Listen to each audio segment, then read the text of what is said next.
The conflict between Israel and Hamas, remember, is now in its 7th day. And our correspondent, Jody Cohen, has been covering this conflict from the State of Israel, has got this report for us of the events that have unfolded since the attack by Hamas fighters took the State of Israel by complete surprise. We'll leave you with this report. Thanks for watching.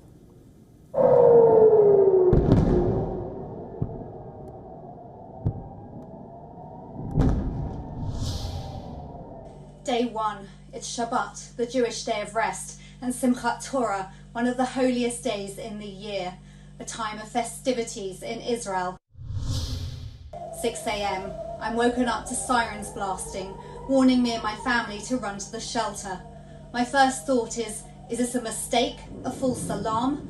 Commentators had for months been suggesting that Hamas wasn't interested in an escalation at this time. We gather in a shelter. We're lucky. We have 90 seconds to get to shelter or the nearest stairwell without windows. Hamas have fired rockets across the south and centre of the country, thousands of rockets. They have blasted holes in the border fence, and their militia, many would say terrorists, are infiltrating into Israel. At first we hear there are 60 or 100 who have crossed. We now know that to be thousands. Then news emerges of shooting attacks and Hamas taking over kibbutzim and villages with hostages taken.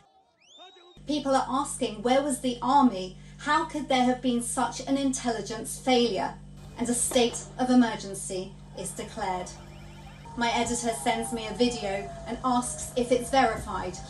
It's too horrific to be true, surely. It turns out to be true. Day 2. Further rockets from Hamas across southern and central Israel, including in Jerusalem, which contains the sites holy to Judaism, Islam and Christianity. Hezbollah and Lebanon now get involved. There are further attempts by Hamas to send more militia into Israel. The focus of the IDF is to take back control of 22 locations in the south where Hamas are holding people hostage. Rumours circulate that some of the hostages have been taken back to Gaza. Many young people from a peace festival in the desert are missing. 700 said to be killed. That number is to double. Day 3. More sirens warning of more rockets. More reservists are called up to the army. There is no talk now of refusing to serve because of judicial reform.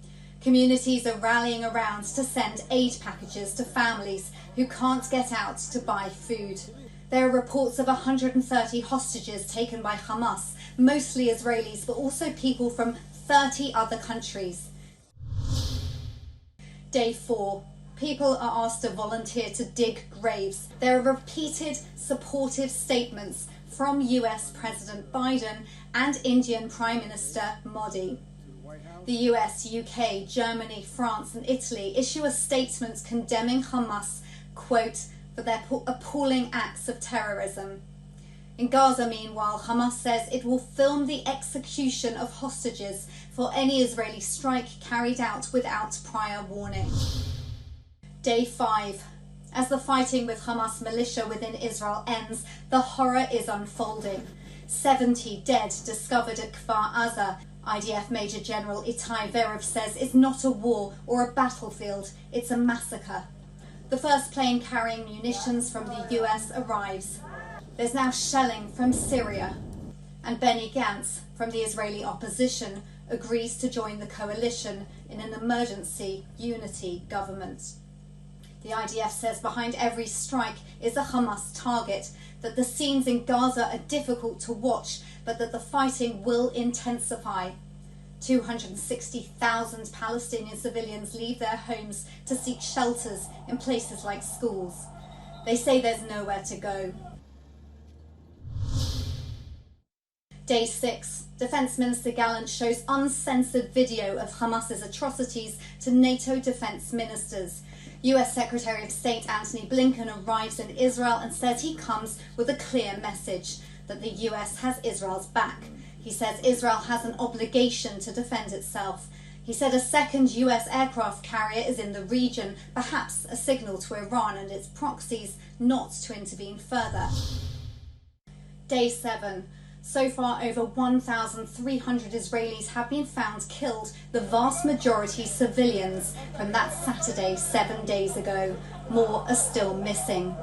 Hamas says a similar number have been killed in Israeli airstrikes, but there's no denying that this war between Israel and Hamas is impacting civilians.